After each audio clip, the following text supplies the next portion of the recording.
do the sum to infinity of a geometric series, please take note that the sum to infinity formula is given in the formula book and should always be quoted. Now, what's often forgotten is the associated part of that formula, which is that the modulus of r has to be less than 1. Otherwise, this formula is not valid. Okay, once we've established that, the rest of this problem is very, very simple. We look at the geometric series given, and we can quite clearly say that the first term, which we denote by a, is equal to 2. We also know that it's a geometric series, so we're looking for a common ratio. The common ratio is given by isolating a pair of terms and then dividing the second term by the first. So in this case, we're looking at 4/3 divided by 2. And 4/3 divided by 2, just by inspection, is equal to 2/3.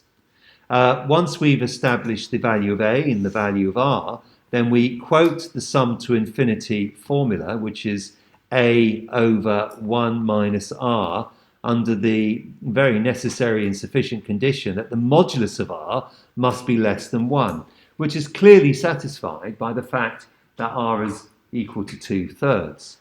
Now we substitute in the value, so we've got 2 over 1 minus 2/3, which gives us 2 divided by 1/3.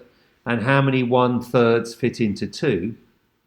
Well, the answer is quite simply 6. And that's the end of that problem. So as you can see, the sum to infinity is not particularly taxing. Okay, there are numerous different ways of converting a recurring decimal into a fraction format. Unfortunately, on your syllabus now, they require that you do it using geometric series. It isn't necessarily the quickest or the fastest, certainly not the easiest, but unfortunately that is what it says on your course at the moment. So this is the technique for doing that. You write down the number 0.222. You actually only need to write down 3 of the recurring numbers, because then you go all the way back to national school and you break it down into its constituent parts. For example, the first number is quite simply a 0. When you're in national school, then you add on the decimal bits. What does this number here represent? Well, it's in the tenths column. So surprise, surprise, because it's in the tenths column, it's 2 over 10. And then this number is in the hundredths column. So therefore, that's going to be 2 over 100, and then plus dot, dot, dot. We then tidy it up because the last thing we want is 0. So we rewrite it as, what is the actual number? It's 2/10 plus 2 over 100 plus, and of course you've established a pattern now. It's going to be over 1,000 plus, etc. What's the first term of this sequence? Well, the first term of this sequence is 2 over 10. And then, what have you got to do then? Well, you've got to work out the common ratio. Well, the common ratio is pick a pair of numbers and divide the second number, which is 2 over 100, by the first number, which is 2 over 10. Now, quite frankly, again, trip down memory lane. You turn the second fraction upside down and multiply it, or you reach for the calculator, or you do it by common sense. You can actually say, well, that's going to cancel with the 2, the top will cancel with the tops, and that will cancel with the bottom. And so therefore, when you look at it, you end up with 1/10. If you're confident about doing that, it's fine. That's very, very good. There's so many different ways of doing this, it's ridiculous. You can just do it by common sense. Because what you can do is, instead of circling it and going back to your definition of second divided by first, you can just look at it. And you can remind yourself that the basic definition of geometric series is a multiplying factor.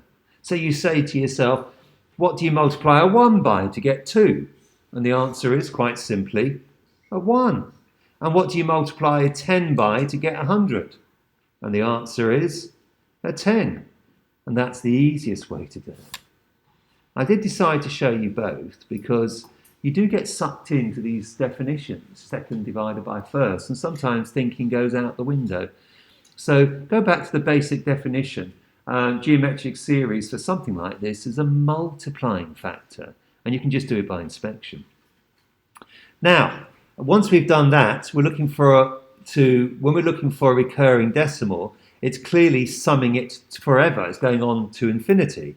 Hence, we can quote the a over 1 minus r formula. Don't forget, a necessary and sufficient condition of this is that r has to be less than 1, which it clearly is if it's equal to 1/10. So we can now substitute it in. So what's the value of a? Well, the value of a is quite simply 2/10. What's 1 minus r? Well, with great respect, you could probably do that in your heads. 1 minus r is equal to 1 minus 1/10. What's 1 minus 1/10? Well, it's 9/10. So you can do that in your heads. And I think most people will see at this stage, without having to go back to national school and turn the second fraction upside down, that you can just cancel out the tens and you get 2/9. Now, when I was at school, and I'm sure it's true of some people watching this video, that 0.2 recurring was a quotable fraction. 0.2 recurring is 2/9. 0.3 recurring, 3/9. 0.7 recurring, 7/9. Please note, correct answer only, 0. Using geometric sequencing techniques is what they want to see. Okay, so that's the end of that one. So let's go to the one that's slightly harder. So we've got here, and it says express 3.23 as a rational number. So what we're going to do now is we're going to write it out. So it's going to be 3.232323 going on forever. So we now know that the first number is 3 plus. Now you need to be careful here because you need to be looking at the recurring parts. So the recurring part this is in the 100th position. The 100th position. And this 3 here, at the end of the second recurring bit, is 2 zeros up. So it's in the 1, 0, 0, 2 zeros up, 0, 0, 10,000th position. So when we actually write this down, we are dividing by we look at the full recurring part, which is 23 or 2, 3. And we know it's going to be 23 over 1 with 2 zeros.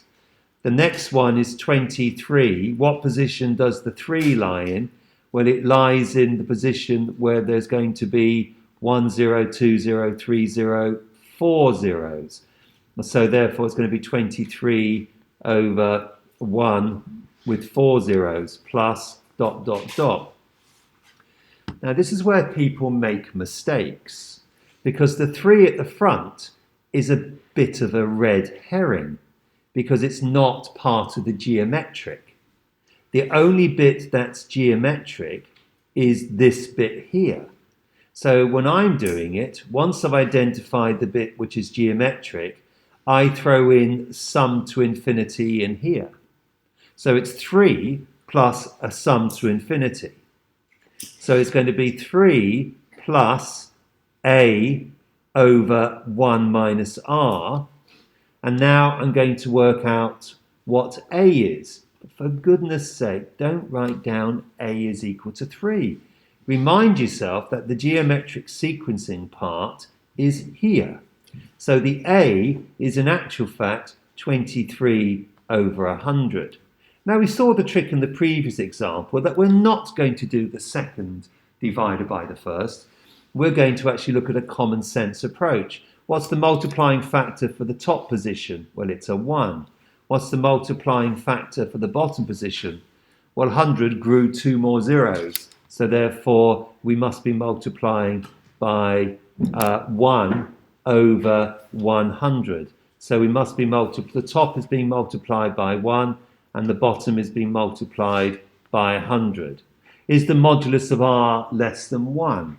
Well, yes, it is. The modulus of r is clearly less than 1. Therefore, the sum to infinity formula is valid.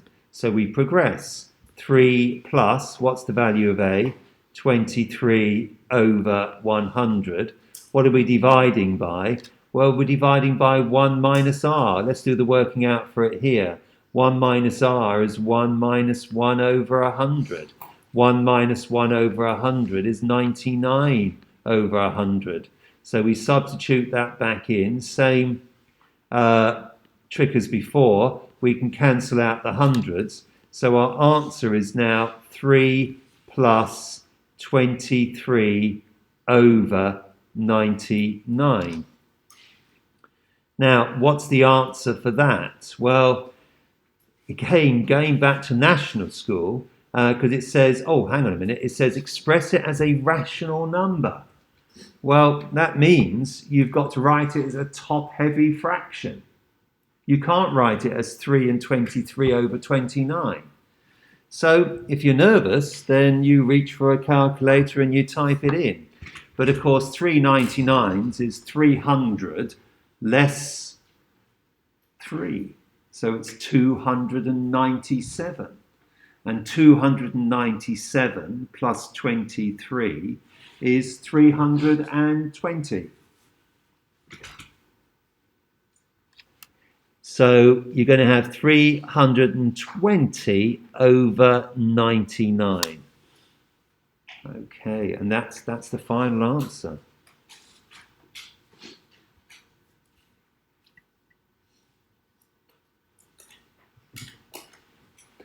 Now, we're going to go on to example number 3. And example 3, it says here, for the geometric series, the sum of the first two terms, is equal to 24. Now, you would be crazy to use the summation formula because the sum of the first two terms, if you remember, is just T1 plus T2. And if you look above, T1 is A and T2 is AR. So we've now got A plus AR is equal to 24. Now, you know this is a geometric problem, so you've seen that the solutions to geometric problems is based around factorization. And if you just remember that, you're going to get more method marks. So we did the sum of the first two terms is 24, and we've got as far as we're going to get for the moment. But we also know that the sum to infinity is 27.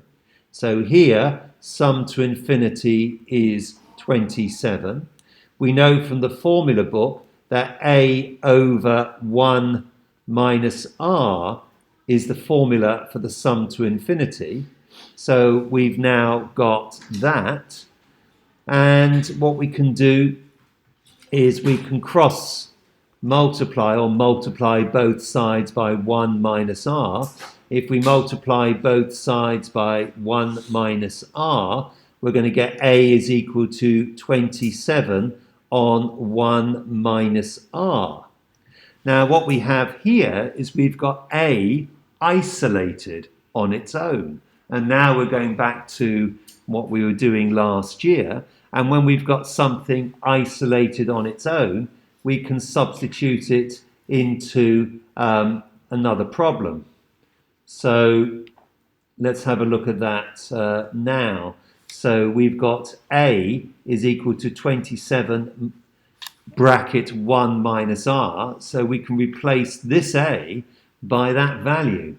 So we've now got here 27 on 1 minus R, now on 1 plus R, is equal to 24. There's lots of different ways of doing this. I'm going to divide both sides by 27. So I've got 1 minus R on 1 plus R is equal to 24 over 27, which does cancel down. But I've also spotted that I've got the difference of two squares. I can multiply it. If I didn't spot that, I would probably just multiply out the brackets. So when I multiply out these brackets, I'm going to get 1 minus R squared. And of course, 3 is going to 24 8 times, and 3 is going to 27 9 times, so that cancels out. I'm then going to do change all the signs. So I've now got plus R squared minus 1 is equal to minus 8 over 9. I'm going to bring the 1 over, so it becomes a plus 1 minus 8 over 9. And R squared is now equal to 1 over 9. So up here, I'm copying the last line. R squared equals 1 over 9. Now, be warned, you are going to square root both sides. But I'm sure you're screaming at the video now. This is a quadratic equation. Need to put a plus and minus in there. So R is equal to plus or minus. Well, the square root of 1 is 1. The square root of 9 is 3. And of course, there was a massive hint in the question because it said, find the two series that satisfy these conditions. So what defines a series? Well, when it's geometric, the two items that define a series are A and R. So I need to find the value of A for each of these values of R. So this moment in time, I've got A is equal to 27 on 1 minus R, which I'm going to write down twice. And the reason why I'm writing it down twice is because I've got two values of R to work out. So the first value of R, I'm going to do the plus 1. So it's 1 minus 1/3. Do it in your head, reach for a calculator. It doesn't matter, but I think it's 18. I think it's 18. And the second one is R is equal to minus 1/3. Sorry for not writing R equals plus 1/3 up here, but I was getting a bit tight for space. So over here, you've got A is equal to 27 on 1 minus 1/3. And again, if you work that out, 1 minus 1/3 is 4/3. 3 goes into 27 9 times. 4 9s are going to be 36. Now, the big debate is, do I have enough information just to leave the question? And I'm not really sure. Do they actually want you to write down the next few terms? It doesn't specifically state that, but you could argue that that is what is implied. So if that's the case, we ought to do it. So term number 1 is equal to 18. Term number 2 is multiplied by 1/3. 1/3 of 18 is 6. Term number 3 is multiply the last term by 1/3, which is equal to 2, ... We stop. Over here, T1 is equal to 36. The multiplying factor is a minus 1/3. So a minus on a plus is a minus. 1/3 of 36 is 12. And then T3, the multiplying factor is a minus 1/3. A minus on a minus is a plus. 1/3 of 12 is 4. And then dot, dot, dot.